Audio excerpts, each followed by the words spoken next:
મેં તો સવારમાં આ બેનનો ભાગ ઝોંટવાનો પ્રયત્ન કર્યો પણ બેને કાંઈ આપણને આપ્યું નહીં.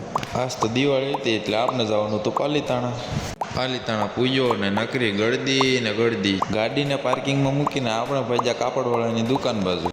હજી તો મારા કપડાં ન લેવાના, ત્યાં તો આ ભાઈ આપણી મોર છે કે મારે સપલા લેવા. મારા કપડાં અને ભાઈબંધના સપલા લઈને આપણે વૈયા કાળભૈરવ દાદાના દર્શને. રાતે 10 વાગ્યા આપણે પાલીતાણા પાછા આવ્યા. ત્યાં તો જોયું, ત્યાં તો અત્યારે પણ ગળદી હતી. મંદિરે 2 કલાકની રાહ જોયા પછી આપણને મંદિરે દર્શન કરવાનો વારો આવ્યો.